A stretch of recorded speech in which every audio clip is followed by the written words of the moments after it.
Welcome back.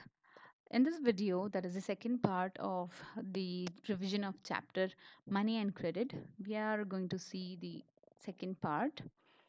Well, in the earlier video, we came to know what money is, the need for creation of money, the currency, the bank's activities of depositing and lending loans.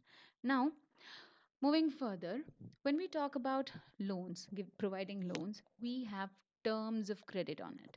That is, it is a kind of document where uh, we have different aspects related to providing loan. That is, the interest rate for which the loan is provided, the collaterals, the documentation requirement, and the mode of repayment.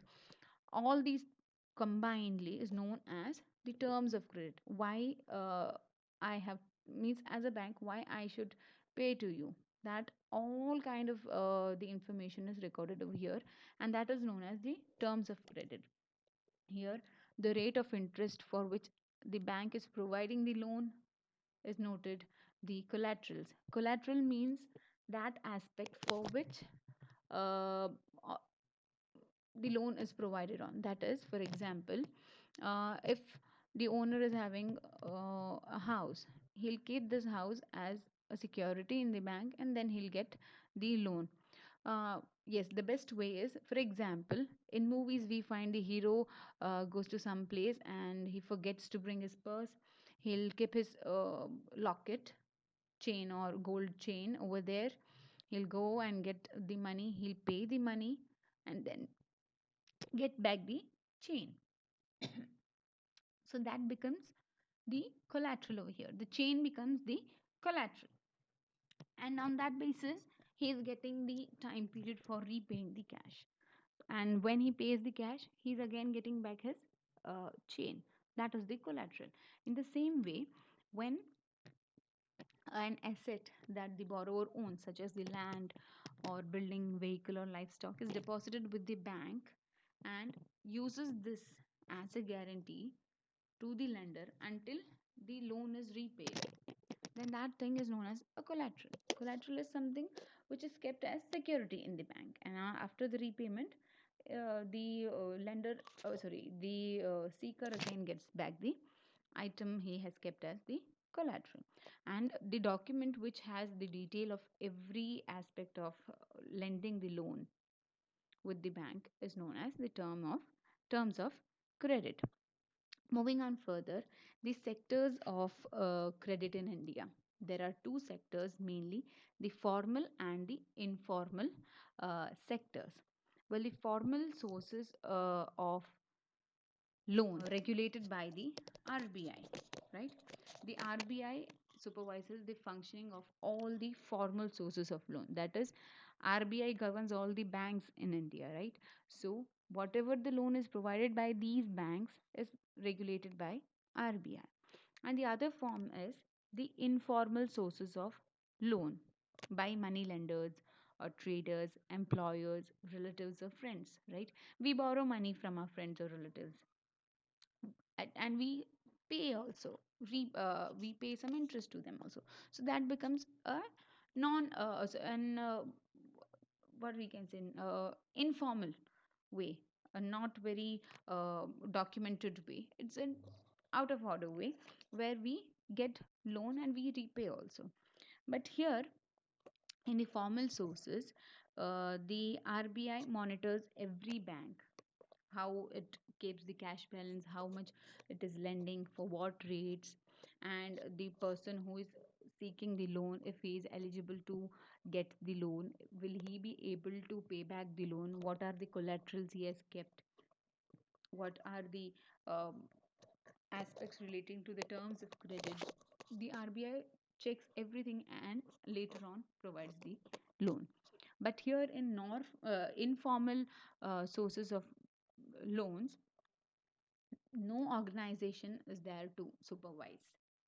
The person lending loan can give the loan at any rate of interest. That is, if normally the rates of interest in banks is 15%, then this person as a money lender will charge 24 or 25%. It is all up to him because he has no one to regulate him, or there are no rules for him to be followed, because of which there are chances of the seeker to get discriminated. Even uh, there is one reason why people go for informal sources, and that is the time. First reason is time. In the formal sources, we find a lot of time being consumed for the process of getting the loan, for the documentation or for the checking or reaffirming. It takes a lot of time, due to which informal sources become very easy to get the loans. And yes, we'll discuss it in detail in this in the other part, where formal and informal credit, who gets what. Here, the distribution of formal and informal loan credit is done as per the urban and the rural areas.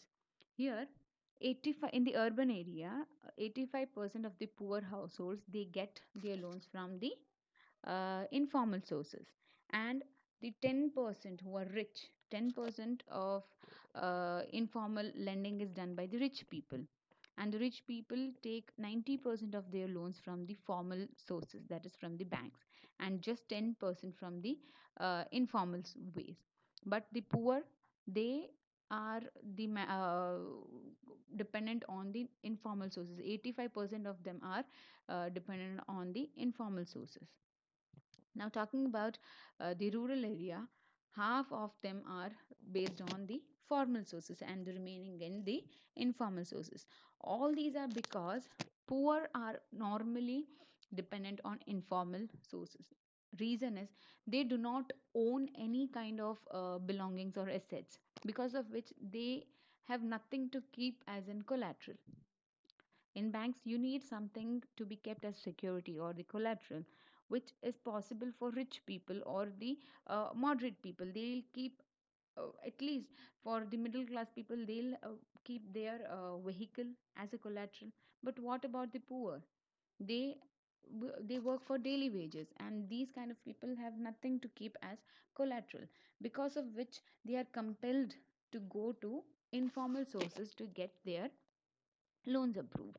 And taking the advantages of these, the informal sources like the money lenders or traders, they charge much more rate, because they are not taking any collateral in exchange of the loan, because of which they uh, charge higher rates. And for that, the seeker cannot ask any question, because he is not giving any security for repayment.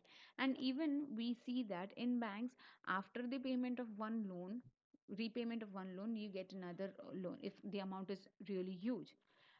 For the money lenders, in talking about informal sources, the money lender will lend you money the how many ever times you want, even though your last payment is not done, last loan is not repaid, then also the money lender is going to provide you the loan.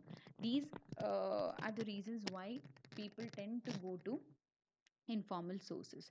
These have to be reduced, and this is possible only when the banks reduce the rates of interest charged on loans, and when when the people are able to understand that yes, banks are better than the informal ones, right?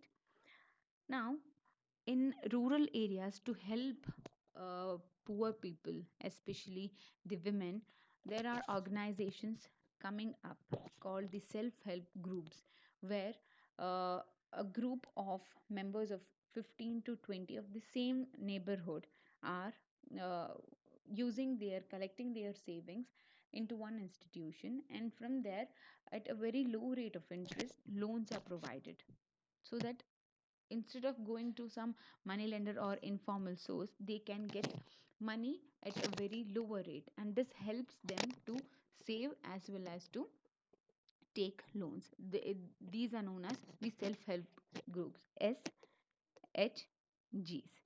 Now friends, I hope you have understood what money and credit in India is, and if you have liked my video, please like, share and subscribe to my channel.